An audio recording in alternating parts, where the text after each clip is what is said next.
Les amis, j'espère que vous allez bien. Comme vous le voyez, je ne suis pas chez moi, mais comme promis, je vous fais quand même mes petites vidéos habituelles parce que franchement les gars, je vous kiffe. Voilà, je vous kiffe, vous êtes ma communauté. Un maximum de likes, de commentaires, j'ai fait 10 heures de route et malgré ça, j'ai toujours l'énergie pour vous faire une vidéo sur l'actualité Real Madrid concernant le match entre le Real Madrid et Ferencváros. Alors, victoire 2-1 du Real Madrid. On va revenir sur le match et tout bonnement les gars, la compo. On va revenir sur Arda Güler parce que pour moi c'est la star du match et je pense qu'on a trouvé quelque chose. Voilà, je pense qu'on a trouvé quelque chose. Vous pouvez me donner votre avis en commentaire. Compo du Real Madrid après cette victoire 2-1. Juste ici, Arda Güler, Brahim Hendrick, Syrien encore une fois. On revient sur le 4-2-3-1 de José Mourinho. Donc on pense, voilà, je pense que c'est à 99% sûr qu'on démarrera cette saison sur le 4-2-3-1, une défense centrale Juan et Rivas qui ont tous les deux été très bons, je trouve, même bon. Juan a été plutôt rassurant, Rivas buteur, Dumfries Carreras. C'était assez différent de voir un couloir Brahim Dumfries, assez différent également de voir comment va se comporter Dumfries avec un ailier, alors que le match précédent c'était Trent et Dumfries. Donc c'est quand même assez intéressant. Et on va parler de Güler les gars. On va parler de Güler parce que j'ai l'impression que ma vidéo, voilà la dernière vidéo que j'ai tournée, j'avais donné mes options concernant Arda. J'avais dit que Arda, pour moi, c'est un mec pétri de talent. Et au-delà d'être un mec pétri de talent, je vois en lui une capacité d'évoluer, une capacité de devenir justement la pièce angulaire, ce qui nous manque actuellement au Real Madrid. Le milieu de terrain qu'on recherche depuis tant d'années, après le départ de Kroos, après le non-transfert de Rodri, mais peut-être qu'on l'a dans notre équipe. Et peut-être que c'est Arda Güler. Voilà, regardez-moi juste cette magique passe pendant le match et c'est pas la seule chose qu'il a faite dans ce match. Il a juste été monstrueux.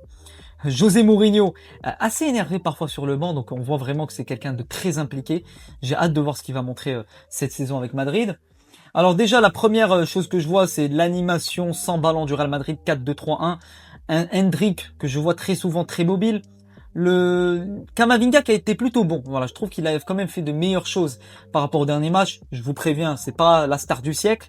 Il a quand même fait quelques conneries comme cette connerie-là où il fait une passe qui va justement en corner, enfin en remise de goal. Juste ici, magnifique action individuelle de Arda Güler. Extraordinaire. Le mec, une individualité, il est capable de tout te transformer. Tout te transformer. Et au-delà d'être un milieu de terrain, j'ai l'impression que c'est l'homme du moment. Et c'est possiblement le joueur qui va tout faire changer. Que c'est possiblement sa saison. Voilà, je pense que ça va être sa saison. Changement de poste, changement d'entraîneur, changement de dynamique, de mentalité. Et j'espère que ça ira bien pour lui. Magnifique action individuelle. Il tape ce corner à la 41e minute. Magnifique centre. Alors, je ne sais plus qui a fait le centre. N'hésitez pas à me dire en commentaire. Parce que les gars, j'ai fait 10 heures de route. Je me souviens plus. Je sais juste qu'il y a eu un but de Carlos Espi et Rivas. Donc là, petit centre. Je pense que c'est Syria qui a fait le centre. Magnifique centre de Syria pour Rivas. Magnifique tête. Faut le dire. Ces deux-là sont juste extraordinaires. Et je pense que c'est aussi une qualité de José Mourinho. Faire confiance aux jeunes. On a ce petit Syria accompagné de Rivas, voilà, très bon défenseur. Le petit Syria sur 2 matchs, il est buteur-passeur, talent de la Castilla, mais malheureusement, comme vous le savez les gars, la Castilla, on a beau l'utiliser, mais malheureusement, ils finissent tous par quitter le Real Madrid. Je trouve que c'est quand même un frein, il faut profiter de ses talents. Donc on a eu Carlos Espi buteur, magnifique passe de Valverde pour Espi, magnifique but de numéro 9, ça m'a rappelé le Joselu de l'époque, franchement très intéressant. Le petit Carlos Espi, je pense qu'on pourra l'utiliser cette saison. Ça va vraiment être un élément moteur cette saison. Déclencheur de situations. Voilà, franchement, il va nous débloquer des situations assez compliquées au cours de matchs. Même des gros matchs de Ligue des Champions. Franchement, ça peut être un mec qui peut nous aider. Et c'est la raison pour laquelle on l'a ramené au Real. Camavinga, ça, j'ai trouvé qu'il était moins en difficulté sur mise en pression, comme cette action-là où il arrivait à ressortir du pressing. Maintenant, il y a un gros bémol. Je trouve que c'est quand même assez dommage. C'est notre défense centrale. T'as eu l'entrée de Huysen et de Rudiger. Première action, ils prennent un but sur un mauvais marquage individuel sur ce joueur-là. Et franchement, il faut revoir notre défense centrale. Moi, je comprends totalement José Mourinho quand il vient dire il a envie d'aller sur du Bastoni ou autre profil. Parce que quand je vois ça, les gars, ça c'est que Ferencváros en amical. Quand on va arriver contre le Bayern et le PSG, oui, c'est un amical. Mais il faut quand même penser à la suite. Ça veut dire que l'individualité n'est pas prête. Huysen et Rudiger pour jouer ce genre de match et pour être au marquage. Ça fait un moment les gars qu'on attend ces joueurs au très haut niveau. Donc les gars, rapidement, je vais vous montrer quelques petites statistiques. Alors, on va revenir sur quelques stats. Juste ici, voilà, je me mets en plein écran. Enfin, je remets l'écran de Footmob.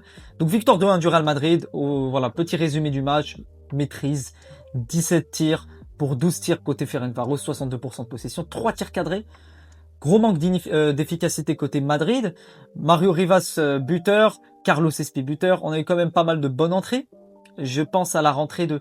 Alors bon, Bernardo Silva, il a joué ses premières minutes. Vinicius, j'attends beaucoup plus de Vinicius. Il a signé un nouveau contrat et je pense que ça doit le débloquer. Voilà, le nouveau contrat ne doit pas être un frein côté Vini. Il doit se débloquer. Il doit se débloquer mentalement. Ça y est, tu es là, tu es à Madrid. Tu es là pour porter le Real Madrid. Quand je vois par exemple les entrées de Vini face au Ferencváros, les gars, il faut faire mieux. Il faut faire beaucoup mieux. Pour moi, mes tops, c'est simple. Güler, c'est le top 1. Franchement, je vois pas mieux. Je mets le Rivas et je mets Syria pour leur but et leur contribution. Je pourrais même mettre un petit peu Hendrik parce que son jeu sans ballon est quand même intéressant. Les flops, je mettrai qui? Franchement, je mettrai Valverde. Je trouve que Valverde n'a vraiment pas un apport jeu avec ballon au milieu de terrain. Vraiment, les gars. Genre là, par exemple, Camavinga, tu le mets en double pivot. Je trouve que tu mets à côté de lui un vrai bowler, il peut apporter quelque chose en double pivot. Par exemple, avec Arda, et tu mets Bellingham en 10. Mais Valverde balle au pied, c'est une horreur, les gars, à avoir joué. Franchement, il faut lui changer de poste. Soit il joue latéral, soit il joue même ailier droit. Mais milieu de terrain, franchement, je trouve que l'apport est quand même très très faible. Donc voilà, pour mes tops et mes flops. Donnez-moi votre avis, évidemment, en commentaire. Je pense que je suis quand même revenu sur pas mal de choses concernant ce match. Si je dois retenir quelque chose, c'est malheureusement tu continues à encaisser des buts. Alors oui, c'est un match amical, mais on doit penser à des choses, c'est des détails, mais il faut quand même penser à ce genre de choses. Tu encaisses pas mal de buts. Tu mets en place quand même le même système avec 4-2-3-1. Tu vois un petit peu le jeu que veut mettre en place Mourinho, qui est un jeu direct, justement. Et je pense qu'il voudra mettre en place avec le temps quelque chose de concret. On va passer directement aux petites news avant de quitter cette vidéo, les amis. On va revenir sur quelques petites déclarations d'après-match concernant les joueurs parce que je trouve que c'est quand même intéressant. Bernardo qui est quand même assez heureux de jouer ses premières minutes avec le Real Madrid, Carlos Espi également. Pour moi, c'est très important pour ce genre de joueurs. Ça va leur permettre justement d'avoir une certaine confiance pour la suite de la saison. Tu as Valverde également. Il pense que Mourinho, c'est le meilleur choix à avoir. Camavinga, comme je vous l'ai dit là, il n'a pas fait un mauvais match. Voilà, 51 passes réussies sur 52. On a également 4 duels gagnés sur 6 duels au sol. Donc franchement, il peut revenir au top. On n'est pas là pour descendre Camavinga. On est là pour le soutenir, dire quand il est mauvais, dire ce qui peut aller mieux chez ce joueur-là. Et on est là pour dire que quand les joueurs doivent progresser, ils doivent le faire. Et quand ils progressent, faut le dire.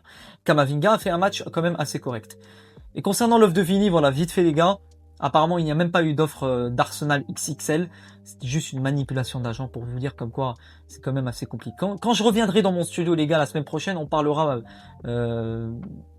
plus en détail de ces news. Dernier mot sur Güler, c'est le top. Je trouve, comme je vous l'ai dit en conclusion, que ça peut vraiment être peut-être le joueur qui va tout faire changer. Güler change tout. Et j'ai hâte de voir ce qu'il peut proposer cette saison sous José Mourinho. Je pense que ça va être l'homme de José Mourinho. Mourinho a toujours eu ce joueur-là qui l'a ramené, qui l'a fait grandir. Modric à l'époque, tout le monde s'est moqué de lui. À la fin, il est remonté. Qui est dans le même cas actuel à Madrid? Camavinga, Güler. Pour moi, ça se joue entre Camavinga et Güler. Un des deux explosera sous José Mourinho.